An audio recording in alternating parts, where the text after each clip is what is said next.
Olá, então vamos começar aqui mais uma aula. Agora que a gente já passou pelos fundamentos, já entendemos como funciona em linhas gerais, né, numa visão mais macro, o gerenciamento de projetos. Vamos começar agora a entrar nos detalhes de cada disciplina. Vamos entrar agora no gerenciamento de escopo e falar um pouco sobre como se inicia todo um projeto, como que a base do projeto começa a nascer e como que a gente vai desenvolver o projeto.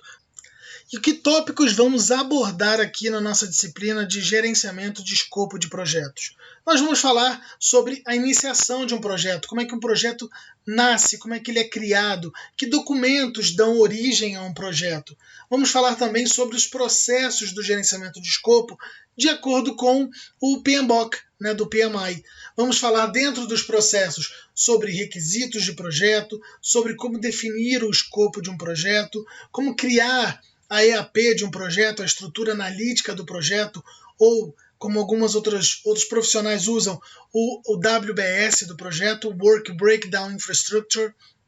Vamos falar sobre validar o escopo do projeto, como a gente valida, que técnicas e ferramentas são utilizadas para validar o escopo e como nós controlamos o projeto, como nós desenvolvemos o baseline ou a linha de base para controlar o projeto. Então vamos lá olhar cada uma dessas técnicas. Então o escopo do projeto é todo o trabalho requerido e apenas o requerido para que você possa completar o projeto com sucesso. Nem mais, nem menos. Então, todo o trabalho, tudo que é necessário, tudo que é requerido, tudo que inclui as premissas, o que são premissas do projeto, as restrições, e apenas isso para que você possa completar o projeto com sucesso.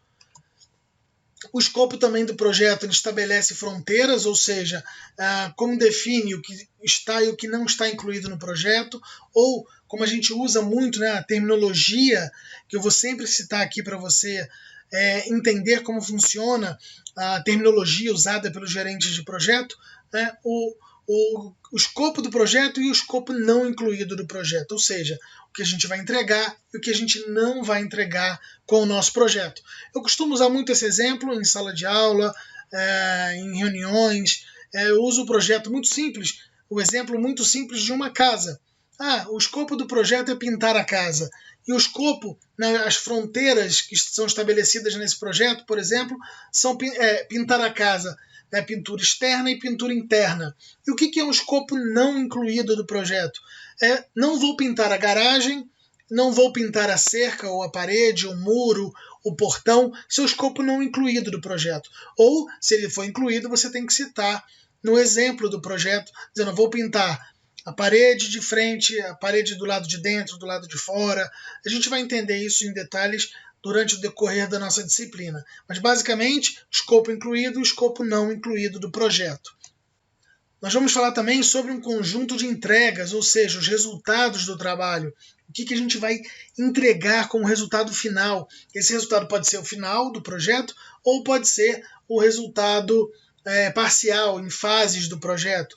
De novo, a construção de uma casa, você pode entregar como primeiro resultado o alicerce, o fundamento, a fundação da casa. Depois você pode entregar as paredes, as colunas. Depois você pode entregar alguns lugares chamam de reboco, o embolso, a parede toda já no cimento. Depois você pode entregar a parede pintada. Depois você pode entregar a parte elétrica, a parte hidráulica. São todos esses resultados de um trabalho do seu projeto, que são necessários para atingir ou satisfazer os objetivos do projeto, que é construir uma casa, pintar uma casa. Então, você tem ali, dependendo dos objetivos do resultado, do objetivo e do que você vai satisfazer, quais são os resultados que você vai entregar do seu projeto.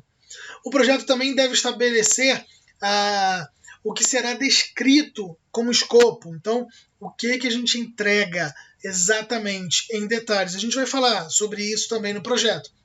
Mas o projeto deve entregar e realizar o que está descrito no escopo, o que o cliente pediu, o que o sponsor pediu do projeto. Aqui eu trouxe um exemplo de como o escopo influencia nos projetos. Isso aqui é um exemplo do PM Survey, que é uma organização global de iniciativa aí do PMI, né, dos capítulos do PMI no mundo.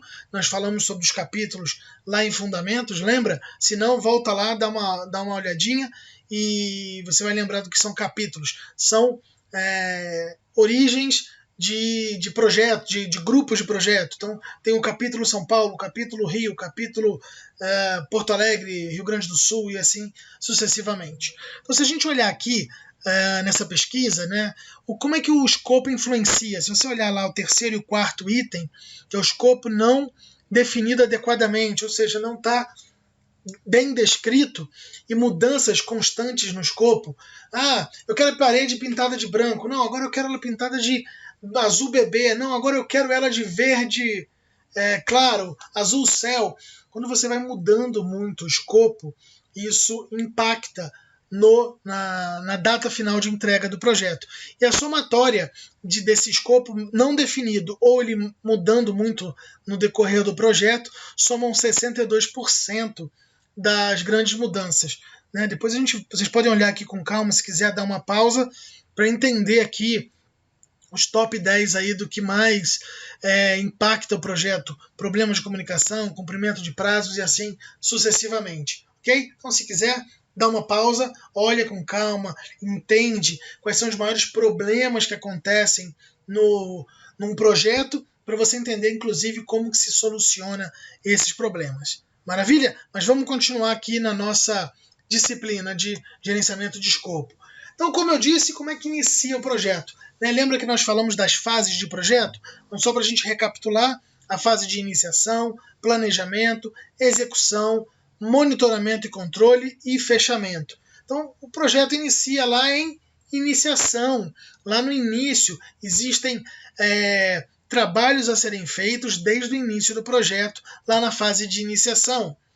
E qual é o documento inicial que é gerado quando a gente inicia um projeto? Todo projeto inicia com essa documentação, que são o termo de abertura do projeto, ou a TAP do projeto. E alguns documentos podem ser usados como TAP, como termo de abertura. Por exemplo, uma autorização de início do projeto. Essa autorização pode ser um e-mail, pode ser uma reunião, pode ser uma demanda interna. Você pode ter um documento inicial do projeto, que é o que a gente chama de Project Charter, ou o teu próprio termo de abertura do projeto. Você pode usar também uma ordem de serviço. Então, chegou uma ordem de serviço nova, uma demanda nova de mercado, uma necessidade nova, tudo isso pode ser usado como um termo de abertura do projeto. Na área de TI, que é onde eu estou inserido, é muito comum a gente usar um contrato. A área comercial vai no cliente, fecha um contrato, e esse contrato assinado é o nosso termo de abertura do projeto. Lá, geralmente, consta tudo que o cliente comprou, contratou, adquiriu, como é que ele vai entregar, prazos, quanto custou. Ali tem uma série de informações que a área comercial passa para a área de projetos para poder desenvolver. Então, lá no nosso caso de tecnologia, de TI, é muito usado o contrato assinado com o cliente.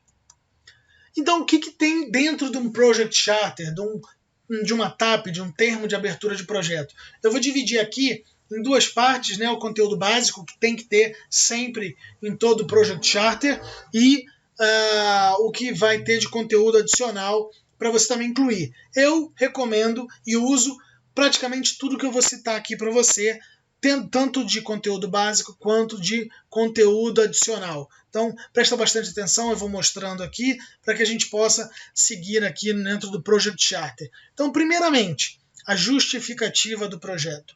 Toda TAP tem que ter a justificativa. Por quê? Qual a necessidade desse projeto? Também vai ter a descrição do produto. Ou seja, que produto vai ser gerado com esse projeto? O que vai ser entregue? Ali você já começa a ter uma ideia dos entregáveis do projeto.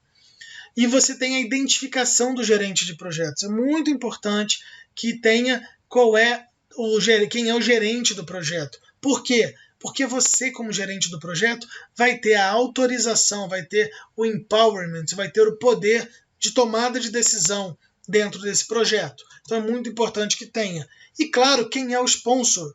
No nosso caso de tecnologia, é o cliente, é a pessoa que paga, geralmente é a pessoa que está desembolsando um valor financeiro dentro desse projeto, ok?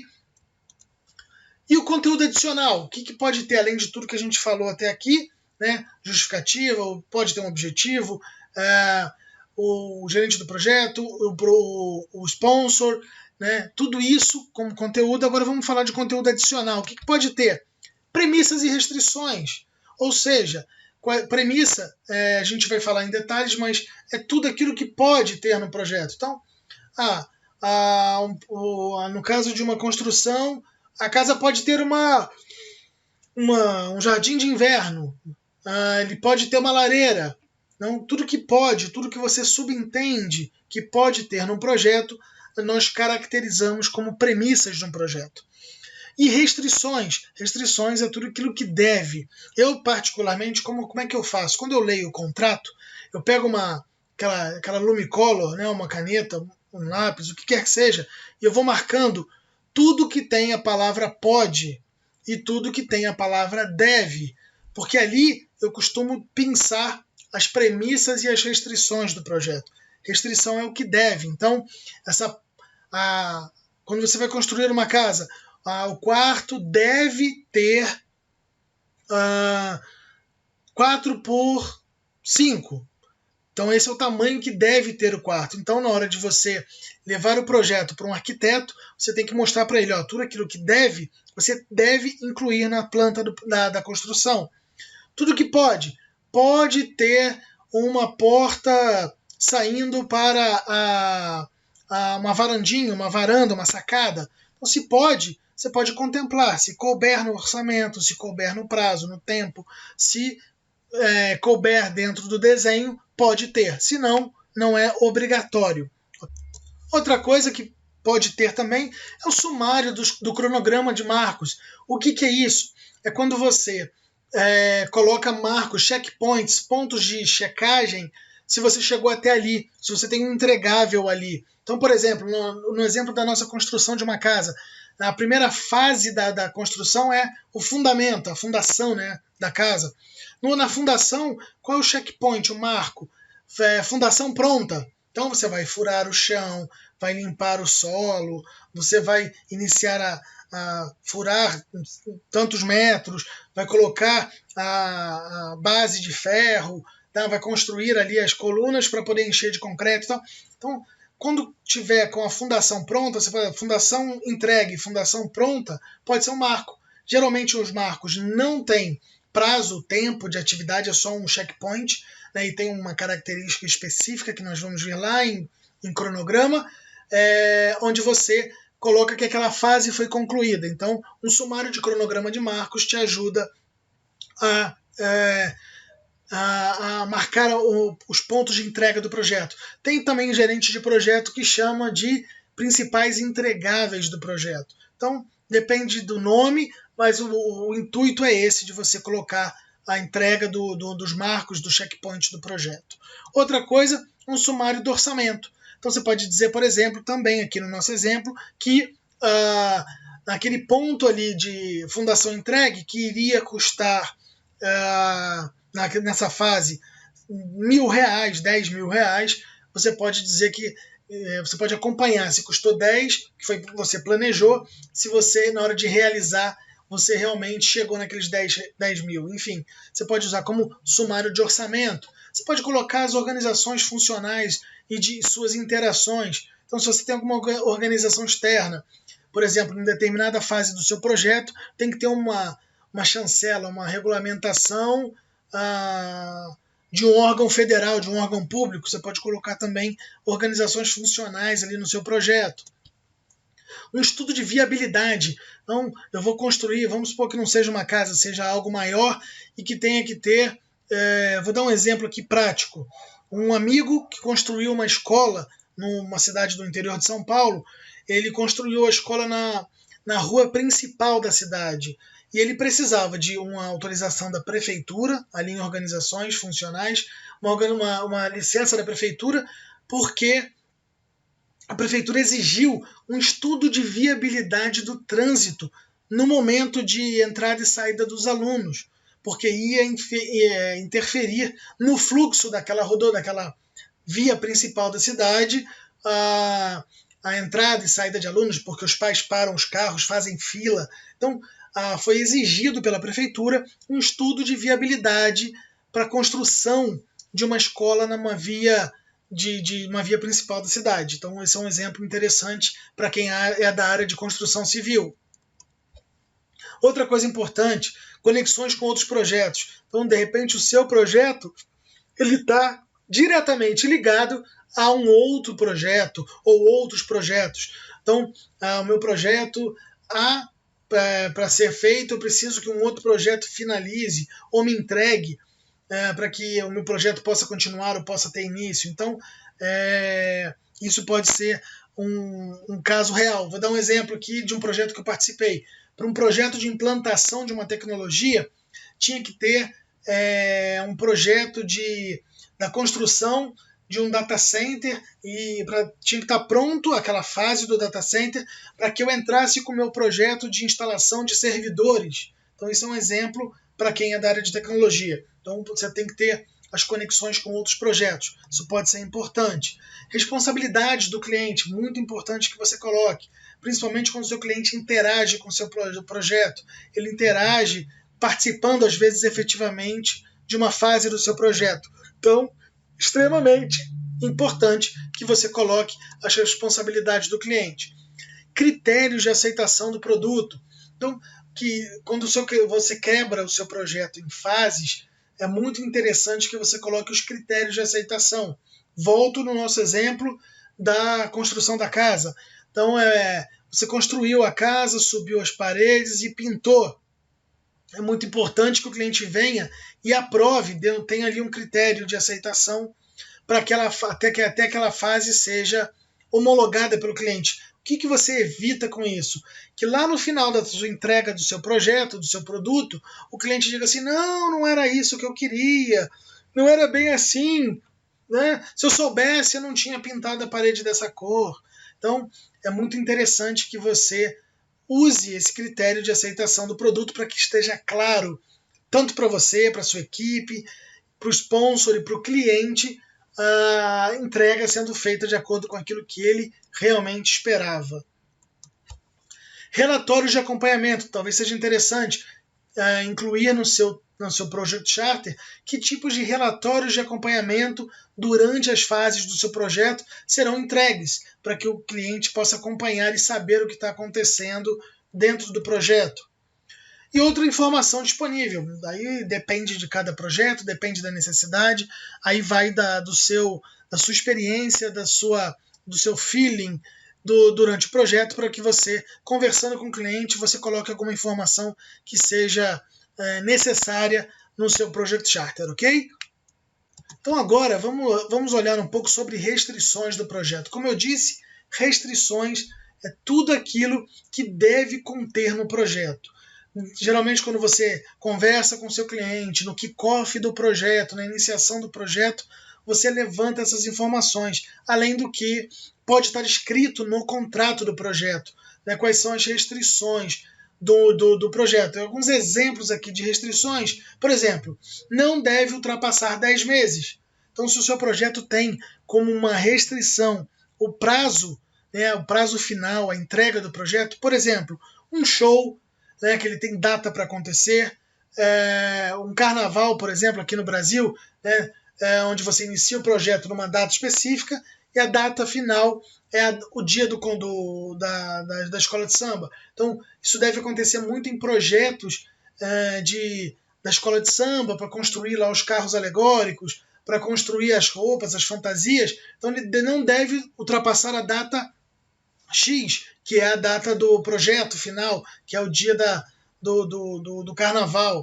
Um outro exemplo, orçamento é de no máximo tanto. Então, isso é outro exemplo de restrição. Quando você tem um valor X que não dá para ultrapassar, não pode ultrapassar. Vou comprar um carro, meu projeto de compra de um carro. Eu só tenho 50 mil reais. Então, eu não posso, o orçamento da compra do carro não deve ultrapassar 50 mil. Então, esse é um exemplo interessante do carro. As obras deverão ser conduzidas por uma empresa que já tenha construído até 10 casas iguais à minha. Então, se deve, você, na hora de buscar lá em integrações, como é que você vai integrar o projeto e você vai buscar outros fornecedores. Então, ele não deve, quando você diz que a obra não deve, as obras devem ser conduzidas por alguém que tenha mais de 10 anos de experiência, por uma empresa, uma empresa de construção que tenha construído até 10 casas iguais à minha, por exemplo, ok? Agora eu quero dar um exemplo para você, muito importante, do que não são restrições de um projeto. Por exemplo, a casa deverá ter 4 quartos e mais um quarto de empregada, mais um quarto de visita. Então, por que isso não é uma restrição de projeto? Um outro exemplo, o novo pátio da escola deverá atender os requisitos de homologação do sponsor, por exemplo. Por que esses dois? Quero te fazer uma pergunta aqui, quero que você pense um pouquinho. Nós já falamos aqui sobre o início do projeto. Por que a casa deverá ter 4 quartos, 5 quartos, e o pátio deverá atender alguma necessidade específica? Porque essas duas restrições não são restrições de projeto. Dá uma pausa, pensa um pouco, e aí eu vou te responder. Pausou? Pausou? Se não pausou, pausa. Pensa um pouquinho. Então vamos lá. Se você já pausou, agora vamos continuar. Por que não são? Porque essa descrição, essas especificações do produto final devem ser listados como escopo do produto, não do projeto. Então, aqui são restrições do produto, não são restrições do projeto. O projeto é construir a casa e não a casa. Então, isso é muito interessante e é importante definir o que são restrições de projeto e o que são escopo do produto. Tá ok? Então, muita atenção na hora de você ler o documento. Primeiro de tudo, marca tudo que deve, depois relê o documento para que você possa separar o que é escopo e restrição do projeto e o escopo do produto. Combinado? Então, vamos lá. Premissas. Premissas são hipóteses, são ideias, são tudo que pode ter num projeto.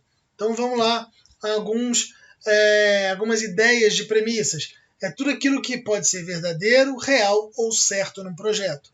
Então, vou dar aqui esses 3 exemplos para você. Serão disponibilizados 5 recursos. Aqui o serão é uma premissa, né? Pode ser que seja disponibilizado, pode ser que não seja. Então é uma restrição. Presta bem atenção, se tivesse escrito deverão ser disponibilizados, era uma restrição. Como serão disponibilizados, é uma premissa, é uma hipótese que você está julgando como verdadeiro ou certo. O cliente disponibilizará até o dia 1º de 4 de 2020 o recurso adicional, uma verba adicional para que seja concluído o projeto. Então, se você está imaginando que o cliente vai fazer uma premissa como certa ou real, você coloca como premissa. Outra, a equipe do projeto estará autorizada. Então, você vai fazer o seu projeto dentro de uma empresa, dentro de uma fábrica, dentro da casa do cliente. Então, a equipe do projeto estará autorizada a acessar as dependências da empresa, da fábrica, até 5/4, usando aqui o nosso exemplo da data, de 2020. Então, se você julga isso como certo, você coloca como uma premissa do projeto. Beleza? Então vamos lá. Vamos continuar aqui. Dicas importantes de premissas. Dica 1, documentar as premissas, porque isso pode ser usado na sua linha de base, no seu baseline, no seu guia de escopo do projeto. Outra coisa, revisar as premissas com os seus stakeholders. Nós vamos falar sobre isso, mas são as partes interessadas, o pessoal da sua equipe do projeto. Ok? Então vamos lá. São 2 dicas importantes aí para a gente guardar como premissas de projeto. Então eu finalizo aqui essa primeira parte do nosso gerenciamento de escopo. Acho que já deu bastante informação aqui sobre o nosso início do gerenciamento de escopo. Então vejo você na próxima aula e com os próximos temas a serem abordados de processos de gerenciamento de projetos. Te vejo na próxima aula.